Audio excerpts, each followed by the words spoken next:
Previously, we discussed how Nintendo lost a major lawsuit and how it might have changed the gaming industry if they had won. Back in those days, no one had the foresight to preserve the games or give people the accessibility to play titles on their PC or other devices. As this specific landscape was developing, some companies felt the need to not only secure their IPs, but also wanted to control every single aspect of their property. It is very disappointing that some companies still carry that mentality. Anywho, a couple of years after the PlayStation 1 launch, some PlayStation 1 emulators appeared on the scene. Let's start with Connectix Virtual Game Station. This emulator started development for use in Mac machines with later plans for release on Windows. It was the very first emulator that allowed you to run PlayStation 1 games at almost native speeds of an OG PlayStation 1 hardware. Needless to say, it became very popular. But one teeny tiny caveat, however. Sony's PlayStation 1 firmware was used for reverse engineering, and Connectix made several copies of the BIOS files to be used later for development. Sony filed a lawsuit against Connectix stating a few key allegations. A very significant case regarding the fair use of intellectual property. The allegations included tamperment with the intellectual property, meaning the BIOS couldn't be reverse engineered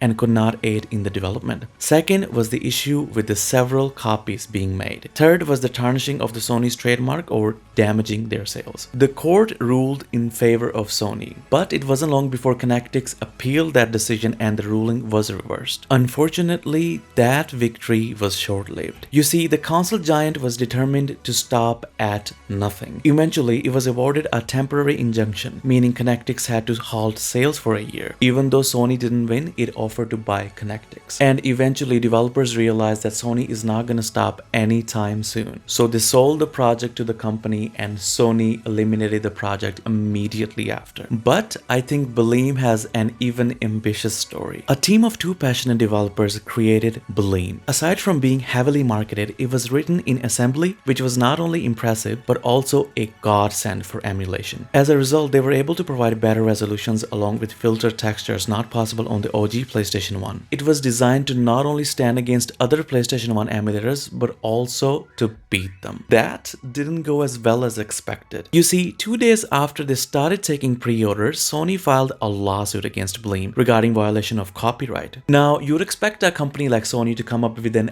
ironclad case, right? Nope. Their first allegation was unfair competition because you had to use BIOS files from the PlayStation that you bought. Sony said that it was damaging to their sales. Yes, you heard that correctly. Buying a PlayStation and using the BIOS from that to play a game that you bought on a PC that you own was damaging their sales. Court ruled in Bleem's favor, but Sony wasn't done. Its second allegation was using pictures of PlayStation from their website to compare Bleem and PlayStation in their marketing materials. This time, court ruled in Sony's favor, but Bleem appealed this decision on the grounds of fair use. Court then sided with Bleem. All seemed good and well for a while after that. You see, along with the emulator on the Mac, it had plans to release the emulator on other platforms as well. One of those platforms being the Dreamcast. The original plan was to boot the PlayStation 1 discs in the Dreamcast, but they couldn't find a way to do it. They then came up with the idea of software emulations, or more accurately,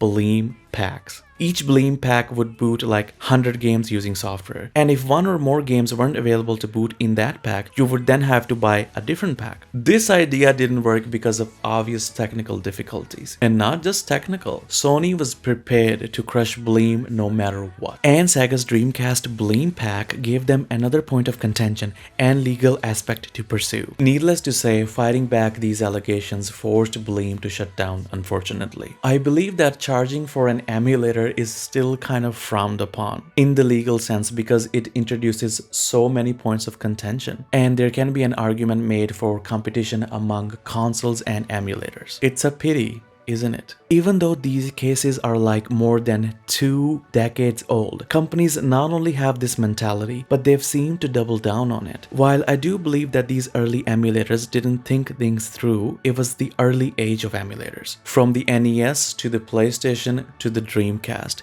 we owe the existence of emulators of today to these early precursors. A lot of fair use and open source avenues were developed and established because these developers fought for the preservation of the emulators. It's kind of surreal to think about it. But for today, this is where our story ends. Join me next time for a part 4 somewhere down the line. Anyways, this is Roguehead. I hope you guys enjoyed this perspective. Thank you so much for watching. Catch you guys later.